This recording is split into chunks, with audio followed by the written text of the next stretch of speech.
Good evening, World Wide Web. A quick look at the stock market's relationship to the federal student loans forgiveness program that's been going on since the beginning of COVID, since early 2020. Nobody with a student loan has had to make a payment. Their first payment is coming due at the end of August. I think September might be the first payment for some banks. August will be the first payment for some banks, but at the latest September. The reason this is important is for the economy, for the possible looming recession ahead. We have 43 million Americans that have not made a student loan payment in almost 4 years. We're going on 3.7 years probably. Um, the average student loan is $503 a month, or maybe $530 a month. I forgot which one. I'll go check again. But that's a lot of money. This money has been burning a hole in their pocket. They've had it extra. They didn't have to mail it in. They didn't collect interest while they were doing it.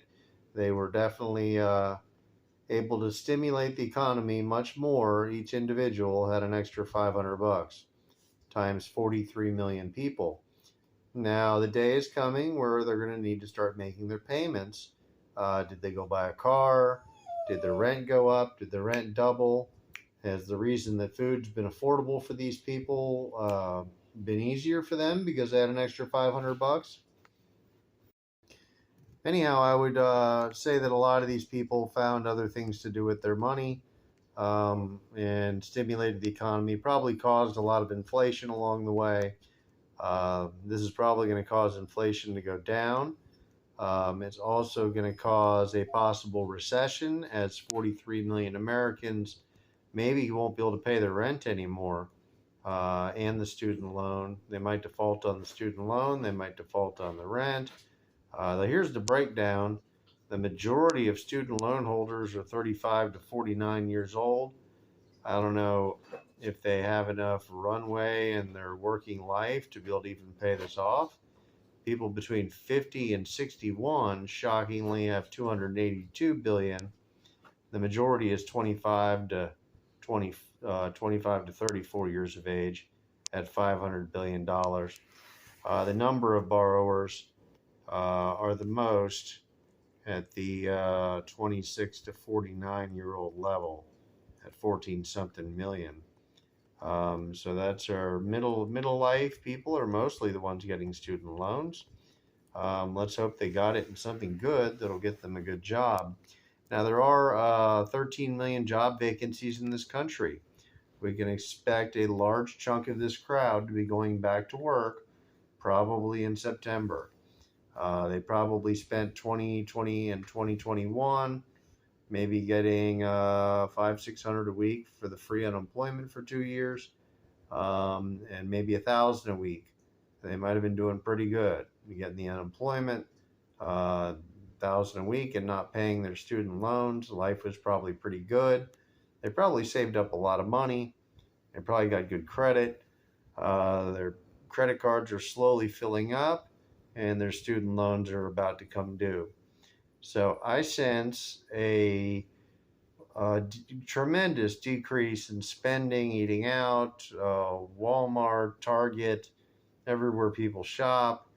We've been waiting for an earnings recession all of this time, wondering why it's not happening if the economy is allegedly doing worse. But how can it allegedly do worse when 43 million people are walking around with an extra 500 in their pocket? All this negative stuff that has affected the rest of us has not affected this group whatsoever yet. It's been completely balanced out. It's going to have an effect. It's going to hit them really bad. They're not going to be happy about it. They're going to have to start making their payments. You can't bankrupt a student loan. There's no way out of them. You have to pay them, or they will get a lien on your whatever. You'll never own a house. They'll lien on it. They'll do everything they can to get their money back, and the judgments never go away. It's a forever lifetime thing, and there's no escaping it. It's the one thing you can't bankrupt. If you do a bankruptcy, you can get rid of your IRS debt as long as you filed, and it's over 3 years old. But a bankruptcy is not going to fix your student loan debt. So just keep the date of September in your mind as a possible instigator for the first bad earnings month for a lot of these companies. What are these age groups spending money on? Um, and maybe those will be the companies that get hurt the most. But so a lot of people are going to get hurt. These people aren't going to have the extra money anymore, and it might send a lot of them negative on their monthly budgets.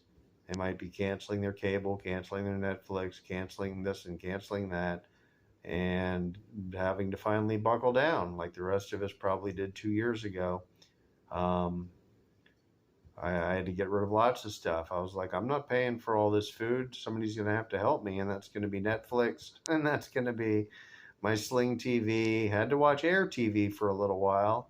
I just wasn't going to do it anymore. I wasn't going to have to pay for that crap myself. I was going to get other people to help me. I was going to quit being so thrifty with the money. Definitely had to tighten up. I'm sure lots of you did the same. There's another 40 million people that are going to join the tighten up. There's going to be all that stimulus.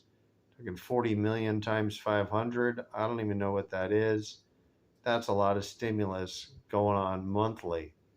And just imagine 43 million times 500 monthly stimulating that should have never been stimulating. They should, be making their payments possibly. But it's it's not, I don't know. It's a political issue and it's kind of, I'm not even going to go there. But maybe they definitely needed to not make student loans during COVID. But after 2021, they probably should have picked this back up. They waited 2 more years almost.